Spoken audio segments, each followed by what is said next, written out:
Hey guys, and welcome back to Deku Tarot and to your weekly tarot and astrology for May 11th through the 17th of 2020.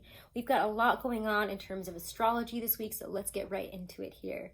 We have Venus, Jupiter, and Saturn all retrograding this week here. So this is going to urge us really to rethink our priorities, our strategies, our relationships, and our desires.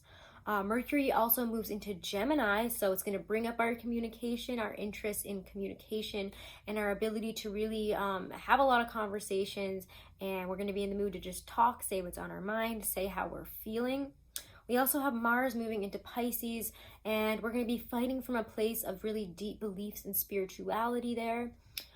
Venus, so let's get back into those retrogrades. Venus goes retrograde in Gemini starting this week, and it retrogrades for about 6 weeks every year and a half, 2 years. So this could bring up a lot of hearing from and reigniting old relationships with past lovers, old flames, people that, we haven't heard from in a while, and suddenly we're interested in again, and we want to hear from it. We want to see how they're doing. This is an extremely karmic time, and we're going to be dealing with a lot of unaddressed issues within a relationship. The Gemini energy really helps us to focus in on what's previously been said, especially if you're in relationships or you're dealing with somebody from the past, somebody that's coming back in. This Jupiter retrograde here in Capricorn has you looking back really on your beliefs that inform really your view of the world there, and it's going to retrograde until September 13th. We have Saturn starting its retrograde as well in Aquarius, and it will move later on into Capricorn and retrograde until September 29th. So this is going to bring up a lot of our limitations, our restrictions, our anxiety, our fear in relation to really our responsibilities. Maybe are going to be very tested, and we're going to be forced to learn more responsibility and how to step up to the plate on things, where we have needed to. It could be very hard but valuable lessons here, and offers us to really change and offers us to really recognize and admit the problem and work on it. So that's the astrology right now. We're going to get into the tarot, okay? Alrighty, my lovely Tauruses. Taurus, Sun, Moon, Rising, and Venus. Happy birthday to all of you guys.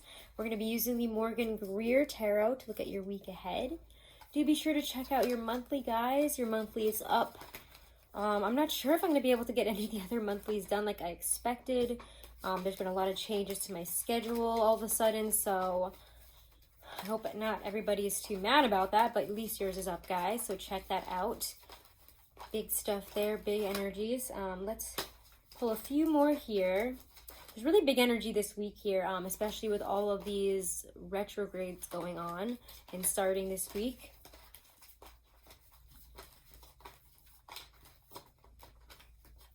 Okay, awesome. We might need to pull a couple of clarifiers here and there, but overall, this is a week where everybody is really just saying and seeing things the way they need to be, and what needs to be confronted, what needs to be dealt with, what we need to communicate that we haven't, what we've been holding back and holding on to, unaddressed and unresolved issues.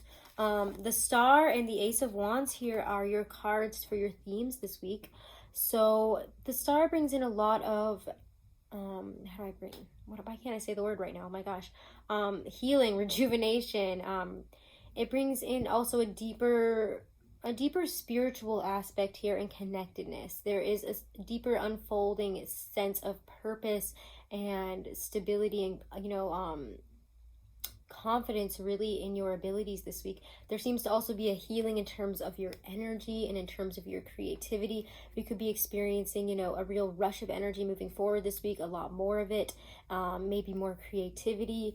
But often I see the Ace of Rods as opportunities coming in this week that are very, healing, balancing. The opportunity to really send us off in a new direction that we're really excited and passionate about comes up here. So your energy this week here and how you're feeling your emotional self is the Chariot. For some of you, you could feel kind of opposing tensions within your life here when this card shows up, just because, it does bring up the need to control the tension over opposite situations and to triumph over our difficulties really with perseverance and, you know, not trying to ride two horses in one ass here, because often the Chariot says you're trying to push things forward, and yes, you might be in the driver's seat, but we have to make sure things are lined up and that we're not opposing ourselves and holding ourselves back, you know, by trying to do this while also having these things that we're interested in and committed to as well. So it shows a balanced life here, success, and again, driving your own, you know, chariot here forward, being in the driver's seat and having victory over these opposing forces within our life here, resolving our difficulties and why can't I speak, and just being able to push forward because of that in a very successful and energetic way. Careers where I'm a little bit like, but I think it's some necessary stuff that we've needed to tackle and that have been slowly coming up to be dealt with here with the Devil and the Ten of Swords. There's good and bad aspects about that. The Devil does show up with the Ten of Swords next to it, meaning that there is going to be, it feels like, an end or a Devil situation that is ending kind of itself here. When the Devil shows up, it shows, you know, toxic relationships, things that we're attached to and that we can't seem to break free of. And with the Ten of Swords, there seems to be a major ending, maybe a very painful ending because we haven't dealt with it up to this point. We might have been being pushed and pushed by our intuition, by our inner self to make a decision to end something, to break free of something, and we haven't. And that might be why this is coming up this week. So it might not feel very good. It can feel very painful and like, wow, this is really happening again, or, you know, I can't believe that this happened. But in reality, I think it's leading you to a very positive place, actually. So whatever needs to end, know that what is ending is bringing in some really amazing energies for you. Ace of Pentacles, followed by the Ace of Swords, then the Ten of Cups. There's success, victory, happiness, and emotional happiness here. Celebration, feeling emotionally fulfilled, harmonious, the essence of absolute joy. Along with, you know, again, success and triumph over something with the Ace of Swords. This is triumph, it's victory. And with the Ace of Pentacles, it's victory that opens up a new door to stability, a new pathway, maybe a new home, a new way of doing things, new money, the life that you've been wanting. So there is success this week, but you do have to say goodbye to something. You really do have to leave something behind there. And that can be very, very tough. Oops. Yep, as I thought. We have major choices to make this week. This actually came up for Scorpios as well, this card. Actually, a lot of your cards, honestly. Well, not a lot, but it has that same energy of choosing a new path forward and allowing things to end where they are. I don't see the Tower, and yet I almost expect it to come up.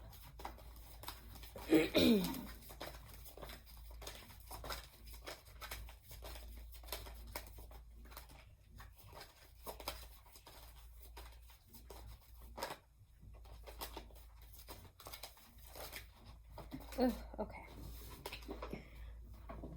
Oh my gosh, too many cards all falling out face down.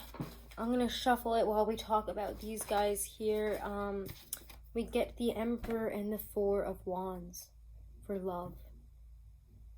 And I really like that because for me, this is taking a step up here, taking authority, having more of a can-do ability, and also confidence. Ability to really get more control over and mature our emotions and how we communicate within our home and our family. You know, if we're living with a partner, there's a real sense of stepping up, and it's almost like the relationship is maturing. It's entering a new phase. It's entering a more committed, bigger phase here. And if we want that, we're going to have to step up to the plate as well. But there's a lot of harmony and things to be enjoyed. And something to celebrate, it feels like, this week in terms of love. There's real connection. For some of you, you could be communicating or talking to somebody that is just really, the connection is just so balanced, so harmonious. It feels so easy and happy, and just like you want to shout to the heavens and just celebrate. You're feeling really good about it. You could also be very, like in a good way, aggressive in terms of relationships and love this week.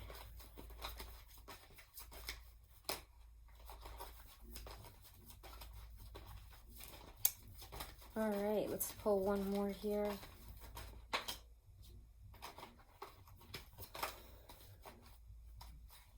Why is this happening like this? Okay.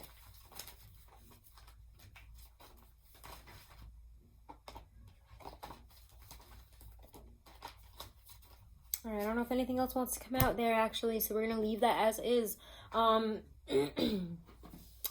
I did see the Ace of Cups come up, and if that one did come out, and I probably just should have taken it just now, you would have had all 4 aces on the table. It's still up. Is it at the bottom still? No, I guess not. Okay. Never mind. Well, I did see it behind the cards a bunch of times, which means that you have Ace of Rods, Ace of Swords, and Ace of Pentacles out here. And your advice this week here is the Sun. Happiness, communication, putting things out on the table, shining the light down and showing people, you know, this is how I feel, this is what's going on. There's truth and sincerity there.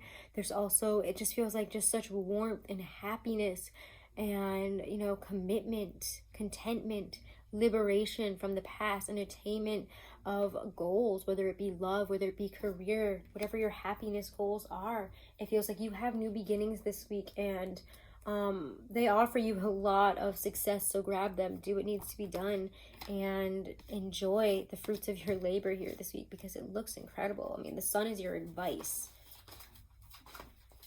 What kind of advice is the Sun if not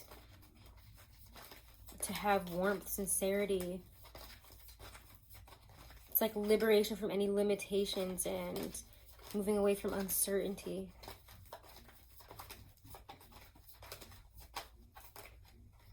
All right, I think that might be it for the tarot that want to come out this week. I was trying to look for any, it just felt like there was something else. But I don't know if we're going to get it.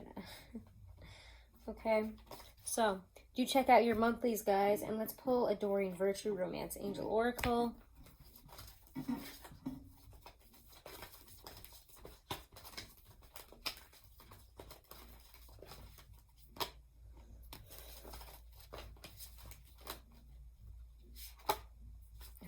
Okay, calling in your soulmate. Your prayers, affirmations, and visualizations help bring you two together.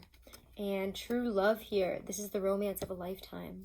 So you guys have a lot of opportunity to connect and really get into this amazing place of love. And if you're interested in males, you could be finding that, you know, your soulmate, your divine masculine is coming in here. And even if you're into, you know, not into males, you know, this person still has that divine counterpart aspect to you, it feels. Or there's just, again, such an energy. There's a really powerful connection and energy between you two that's coming up here and coming to light. And know that if somebody is coming in right now, it could be your soulmate or a soulmate. And if you're in a relationship, it just feels so lovely, so beautiful, and so able to be worked on and progress in a really positive direction this week. Let's pull a Lindsay Andrews Power deck. What's this here? Quickening, or no, I'm sorry, that one didn't come out the way I wanted it to. And it had a bunch with it, so I don't know which one it was. Let's pull one more. Actually, no, there it does. It came right back out, so it was meant for us. Quickening. You can never really teach a warrior with words about the unknown. You must use experience. But if you look into the eyes of a woman of power, you may catch up with her a little. She has years of truth ahead of you. Her eyes can quicken you like a river heading towards the rapids. Once you open yourself with love, not with understanding. You cannot love with your mind. Listen from your heart. If a camel is walking down a path and another camel passes him, the first camel will go faster to keep up. This is how power works. Don't learn everything with your mind. Quicken your spirit by letting go of attachments and move to a stronger vibration of power. And I think that this is a beautiful, beautiful card for you guys this month, or this week, but also this month, honestly. So have a wonderful and blessed week, Taurus. Check out your monthly. Do be sure to subscribe. Do be sure to leave me a like, a comment, guys. I love hearing from you, and I really appreciate all of your support. If you do want to book a private reading, guys, I am still doing 20% off of all of my readings right now. So take advantage of that, and all the information on booking is in the description box below this video. Also, guys, if you were interested in getting, you know, an astrology analysis, a compatibility analysis, numerology analysis. Truly Divine is a really incredible site that offers all of these things, and they're more in depth than any other astrology chart analysis that I've gotten, any other birth chart thing I've gotten, compatibility, numerology. Like, they blew them all out of the water. I cannot tell you how impressed I was. It was like 17 pages of information that was so on point. It was crazy. So do check them out, guys. You can use my code Deku30 as many times as you like, and give it to as many people as you like, and always get 30% off of your orders through them. So check that out, guys, and have a wonderful and blessed week. Namaste.